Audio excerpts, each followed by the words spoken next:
Já estamos de volta aqui no Sempre Feliz, conversando sobre um assunto muito importante, trazendo esclarecimentos sobre o diabetes.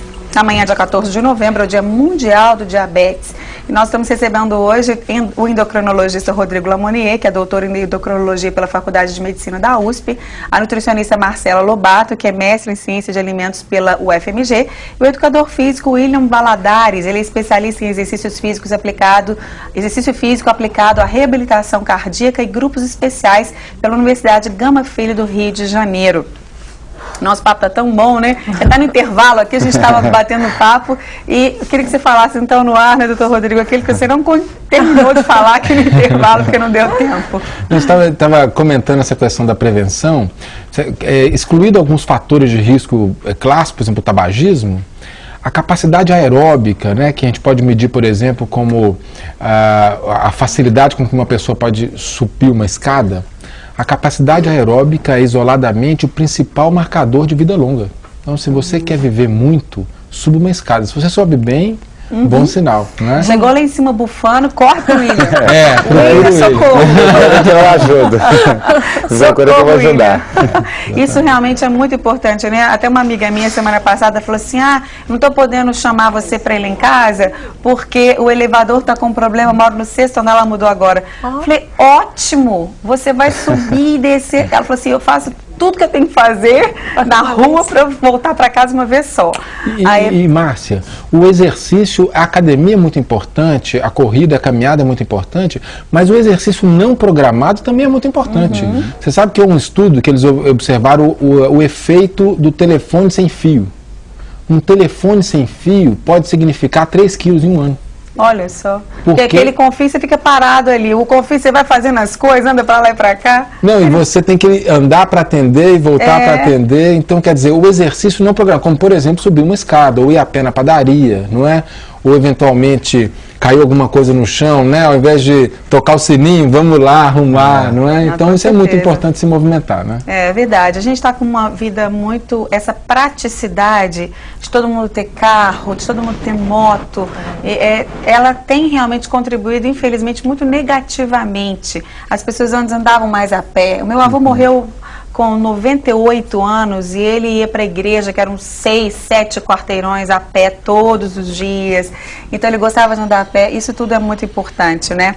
Bom, eu falei que depois do intervalo, né, Marcela, você ia explicar para a gente o que é esse carboidrato refinado, o que a gente tem que evitar, o excesso, né? Qual é o equilíbrio? Na verdade, eu acho que a palavra certa é o equilíbrio na alimentação, né? Exatamente. Mas, na verdade, a gente tem na nutrição, um dos parâmetros que a gente usa para explicar exatamente como funciona esse equilíbrio é a pirâmide dos alimentos. É uma pirâmide que tem o formato de pirâmide exatamente porque a gente deve consumir mais os alimentos que estão na base dela, que são os carboidratos, e menos à medida que os degraus da pirâmide vão subindo. Então, primeiramente, a gente tem os carboidratos, e aí entra a questão que você me perguntou, a diferença dos integrais e dos refinados. Então, nessa pirâmide, é uma pirâmide até recente que a gente disponibiliza ela no final, né, no nosso site a gente tem a imagem, a gente consegue, quem interessar, quiser observar, pode conferir o que eu vou falar, que os carboidratos integrais é que são os mais indicados hoje. Qual que é a diferença com relação aos refinados? É o processamento. Então, quando você tem, por exemplo, um grão de trigo e vai fazer uma farinha de trigo, ela é branquinha daquele jeito porque ela é refinada, ou seja, você retira a casca, que é onde estão os principais nutrientes, né, as vitaminas, principalmente as vitaminas complexo B, as fibras, e aí aquele grão fica branquinho, que é só o carboidrato, ou seja, é só o que, no caso dos diabéticos, vai ser o que vai impactar diretamente no aumento da glicemia, e também no caso de pessoas com ou sem diabetes que precisam controlar o peso, que pode aumentar o valor calórico, porque os carboidratos integrais, essa fibra, ela não fornece energia, ela é mais utilizada com outros benefícios, né, com relação a funcionamento intestinal. Então a gente observa que a nova pirâmide, ela já prioriza os carboidratos integrais. Então, se você vai comer fazer um bolo, por exemplo, usar uma porcentagem de farinha integral, ao invés de usar somente a farinha refinada. Se você vai comer um biscoito, preferir um biscoito integral, uma torrada integral, o pão integral, que hoje em dia a gente vê nos supermercados, exatamente, uma variedade de marcas e de modelos, né? Então, a base da pirâmide seriam esses carboidratos que a gente utiliza. E acima deles vem as vitaminas e os minerais, que são as frutas e os vegetais. Mais acima, em menos quantidade, porque a pirâmide ela vai afinando, vem as proteínas, então que seriam as carnes, principalmente a gente preferia as carnes brancas, né?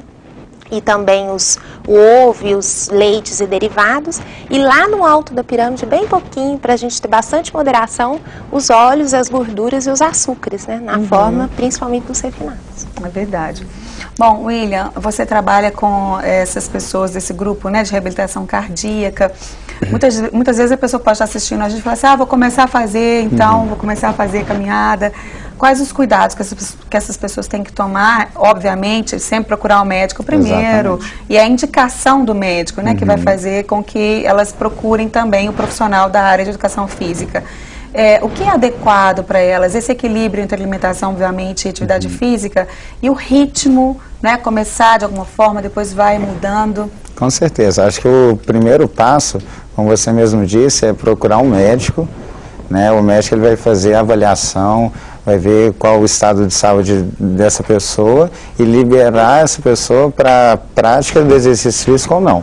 A partir do momento que ele tem essa liberação, ele deve procurar um educador físico que saiba como orientar o seu exercício físico da melhor forma possível.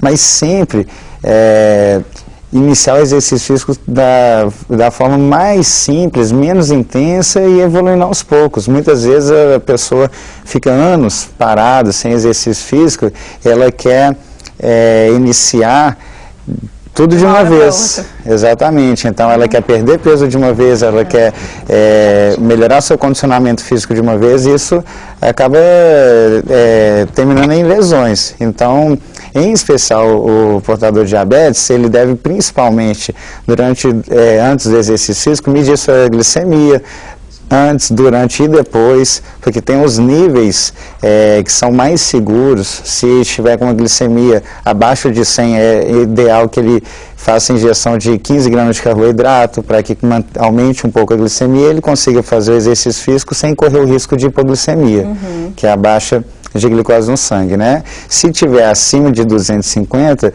o ideal é que ele fique um pouco mais quieto, mais de repouso, ou então que ele oriente-se com o seu educador físico, com o seu médico, para ver se eles vão liberar a prática. Mas sempre exercícios mais leves, moderados, principalmente se for no início.